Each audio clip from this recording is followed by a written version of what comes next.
बारे में और अशोक मौर्य का जो साम्राज्य था ना, साम्राज्य के बारे में चर्चा करते हैं। तो अपन देखेंगे अशोक मौर्य के पिता कौन से? बिंदुसार थे। बिंदुसार के पिता चंद्रगुप्त मौर्य, और चंद्रगुप्त मौर्य मतलब मौर्य वंश का संस्थापक माना जाता है। विश्व का पहला ऐसा शासक माना जाता है कि जिसने भारत का एकीकरण, एक अखंड भारत की स्थापना की है। तो ये कौन? इसका पुत्र बिंदुसार, बिंदुसार का पुत्र अशोक मौर्य है। तो अशोक मौर्य, अशोक मौर्य की अपन ऐसा बताते हैं कि अशोक मौर्य बिंदुसार और सुभद्रा, सुभद्रा इसे धर्मा भी कहते हैं, सुभद्रा का पुत्र था अशोक। 304 ईसा पूर्व में इसका क्या होता है? जन्म होता है। ठीक है, 304 ईसा पूर्व में इसका क्या जन्म होता है ना? तो जन्म कहाँ होता है? कहाँ होता है? ये पढ़ा पाटलिपुत्र में। 304 ईसा पूर्व में जन्म होता है कहाँ? पाटलिपुत्र, पाटलिपुत्र अगर देखें तो आज पटना बिहार चले जाओ ना, जिसकी उदयन ने क्या करी? स्थापना की ना, उन्होंने पढ़ा था ना उदयन ने। ठीक, हरेन वंश का शासक था ना, तीसरा शासक उदयन, उदयन ने क्या करी? पाटलिपुत्र की स्थापना की ना। ठीक है, तो ये सुभद्रा और बिंदुसार का पुत्र क्या? सम्राट अशोक। ठीक है, अशोक, अशोक क्या? अशोक जब अपने पिता के समय, अपने पिता के समय देखा जाए तो वो कहाँ था? पाटलिपुत्र, सॉरी अवंती का शासक रहा है ना। अवंती शासक जो कहाँ है? अपने मध्य प्रदेश के मालवा क्षेत्र की क्या राजधानी रही है ना? अवंती, अवंती मतलब महाजनपद रही है, और उसकी अवंती की राजधानी उज्जैनी और महेश्वरी है। दो राजधानी, उत्तरी दक्षिण की राजधानी है प्राचीन काल में। तो अपन देखते हैं ये कहाँ का शासक था? प्रांतपति है, उज्जैनी है, उज्जैनी अवंती का शासक। अपने पिता के समय ये अवंती का प्रांतपति था, प्रांतपति है, प्रांतपति गवर्नर है। कौन? अशोक। ठीक है, अशोक प्रांतपति था। ठीक है, यही इसका क्या हुआ? यही क्या? विदिशा, विदिशा की वैश्य है, व्यापारी की ये पुत्री थी। विदिशा की वैश्य व्यापारी है, व्यापारी की पुत्री कौन? महादेवी है। महादेवी से क्या करा? इसने प्रेम प्रसंग शादी की, प्रेम प्रसंग सी शादी की है, विवाह किया। ठीक है, विवाह किया महादेवी से। इसी से इसके पुत्र और पुत्री पैदा हुए, जिसे इसी से इसके पुत्र और पुत्री पैदा हुए। पुत्र कौन था? महेंद्र, महेंद्र, पुत्री संघमित्रा, संघमित्रा ना, पुत्र महेंद्र और पुत्री संघमित्रा। ठीक है, ये बाद में कहां चली जाती है? ये श्रीलंका चली जाती है। श्रीलंका ना बौद्ध धर्म का प्रचार प्रसार करने के लिए, बौद्ध धर्म का प्रचार प्रसार करने के लिए, ठीक, बौद्ध धर्म का प्रचार प्रसार करने के लिए चले जाते हैं ना। फिर इधर देखो ना, इधर देखो, उसमें कुछ नहीं मिलेगा, ये यहाँ से पूरा याद हो जाएगा, एक दो बार पढ़ेंगे याद हो जाएगा। समझ में आ गया? ठीक है, तो कौन? अशोक मौर्य। अशोक मौर्य कहाँ का शासक था? अवंती का शासक था। अवंती कहाँ पड़ती थी? अपने एमपी में पड़ती थी, तो मालवा चले जाओ। ठीक है, अवंती की दो राजधानियां रही हैं, उज्जैनी और महेश्वरी है। ठीक है, इसके समय तो ये यहाँ का प्रांतपति गवर्नर था।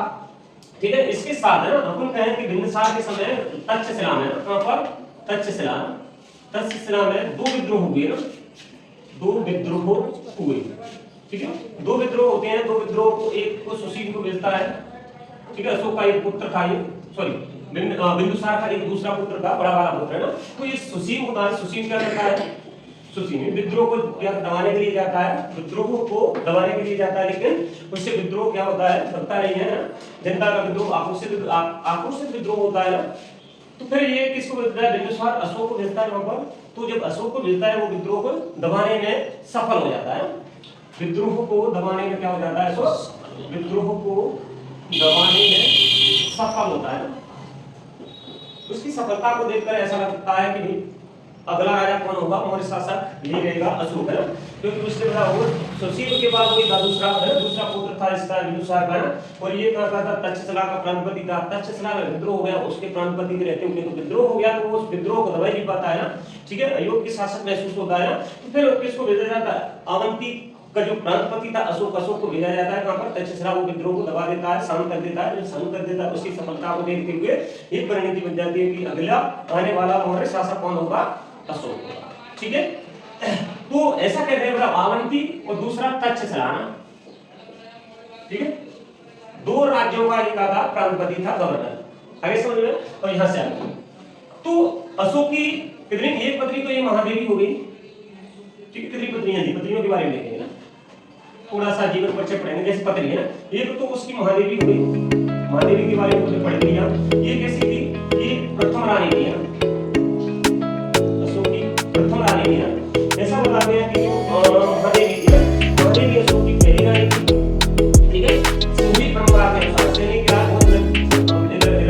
श्रीलंका की सिंधी परंपरा श्रीलंका के उनकी है ना। तो सिंधी परंपरा के अनुसार पहली रानी उसकी कौन सी हुई, महादेवी थी ना।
अशोक ने एक शहर बसाया ना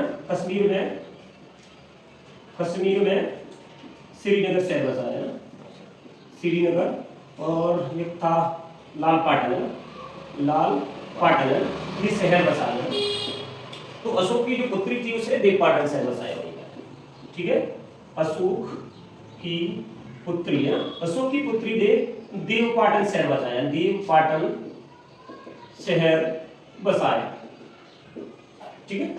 आगे समझ में, तो तीन पत्नियां हो गई ना इसकी, ठीक है। चारुमती की, सॉरी पद्मावती थी उसकी पुत्री चारुमती ने क्या देवपाटन शहर बसाया। ये कहीं उधर ही मिलेगा, कहां पर, कश्मीर में ना, ठीक है। फिर अपन देखते हैं इसकी एक पत्नी हो रही है तिस्रक्षिता ना, तिस्रक्षिता, ठीक है। एक पत्नी हो रही है इसकी असंघमित्रा ना, कौन सी, असंघमित्रा ना, असंघमित्रा ना। जो असंघमित्रा थी इसकी क्या थी, पटरानी थी ना, ये पत्नी है ना, कैसी थी, पटरानी थी ना, पटरानी थी ना, ये देख तो रहा है उसमें, ठीक है। पटरानी थी, ये कैसी थी, निसंतान थी, ठीक है, निसंतान, इसके कोई पुत्र पुत्री पैदा नहीं हुए थे, निसंतान थी ना, लेकिन पटरानी थी ना, ठीक है। सबसे ज्यादा प्रभाव इसका ये पहली रानी थी, जो प्रेम प्रसंग या से विवाह हुआ, लव मैरिज हुई थी उसकी ना, ठीक है। इधर अपन अगर देखें तिस्रक्षता ने क्या कर दिया, इसका एक पुत्र था अशोक का, कौन? कुणाल। कुणाल ये पुत्र था कुणाल है। कुणाल को इसने क्या कर दिया? अंधा बना दिया, अंधा कर दिया। कुणाल को क्या कर दिया? अंधा कर दिया इसने, ठीक है। फिर अशोक ने इसको क्या करा दिया? जिंदा जला दिया, जिंदा जलवा दिया, जिंदा जलवा दिया। समझ में आया? जो तीसरा क्षता दिया वो क्या कर रहा है उसने? एक पुत्र था इसका कुणाल, किसका? इसका अशोक का, ठीक है। अशोक का कुणाल एक पुत्र था। कुणाल शायद पद्मावती का ही था पुत्र, कुणाल है। तो कुणाल जो पुत्र था उसको अंधा करा दिया किसने? इसकी दूसरी पत्नी तीसरा क्षता दी है उसने। फिर बाद में अशोक क्या करता है? उसको जिंदा जलवा देता है, ठीक है। ये इसकी कितनी 4-5 पत्नियां हुई। महादेवी, करुणावती, पद्मावती, तीसरा क्षता, असंगठित, ठीक है। ये उसका परिवार था। इसके अलावा और भी शादियां की होंगी, पता नहीं, ठीक है। इतना, ठीक है। अब बात आती है कि ये तो इसका परिवार था। अब आगे बढ़ते हैं, ठीक है। इसको हटा दूं या और लिख रहे हो? लिखना है उसको पॉज कर दूं। तो अशोक ऐसा शासक रहा है जिसने अपने शिलालेखों के माध्यम से अपने इतिहास को लिखवाया। मतलब उसने बहुत सारे शिलालेख लिखवाए, स्तंभ लेख लिखवाए, गुहा लेख लिखवाए, और लेखों के माध्यम से अपने क्या इतिहास को क्या करा? मतलब ऊपर ये कह सकते हैं जनता को आदेश निर्देश दिए, शिष्टाचार, आचार विचार के धर्म से रिलेटेड। जब उसने क्या करा? धर्म अपना लिया तो धर्म से रिलेटेड, ठीक है। तो उसकी ऊपर कहीं नैतिक शिक्षा ज्यादा है, ठीक है। लेकिन नैतिक शिक्षा से फिर अशोक कैसा रहा है? अशोक कैसा रहा? उसके जीवन काल में क्या परिदृश्य रहा? उसके बारे में अपन क्या करते हैं? डिस्कस करते हैं, ठीक है। जैसे मैंने कहा कि भाई अशोक के बहुत सारे नाम थे ना, और अशोक के नाम थे क्यों? कहां से मिलते हैं? उसके शिलालेख, उसके अभिलेखों से ना। तो अलग अलग जगह अभिलेख निकले उसके, और अभिलेखों से अपन उसके नाम को क्या करते हैं? जानते हैं। और कुछ पुरातत्वविदों ने वो अभिलेख पढ़े, जैसे जेम्स प्रिसेप्ट ने 1833 में पहला ब्राह्मी लिपि का उसने अभिलेख पढ़ा, तो उससे पता चला, ठीक है। हालांकि अभिलेखों की खोज पहले ही हो चुकी थी ना, जेम्स प्रिसेप्ट ने उसको पढ़ना स्टार्ट किया, ठीक है। पढ़ना स्टार्ट कर दिया तो उससे अशोक के इतिहास के बारे में क्या होती है? जानकारी मिलती है ऊपर। जैसे मैंने कहा कि पुराणों में, अगर पुराणों में देखें ना, पुराणों में, ठीक है, पुराणों के अनुसार, ठीक है, अशोक को क्या बोलते थे? अशोक वर्धन। पुराणों के अनुसार अशोक को अशोक वर्धन बोलते थे, ठीक है। पुराणों के अनुसार, पुराणों में लिखा है कि अशोक क्या है? अशोक वर्धन। जैसे विष्णु पुराण हो गया, विष्णु पुराण में क्या दिया है? अशोक का नाम अशोक वर्धन दिया है। फिर बोलता है कि अगर बोले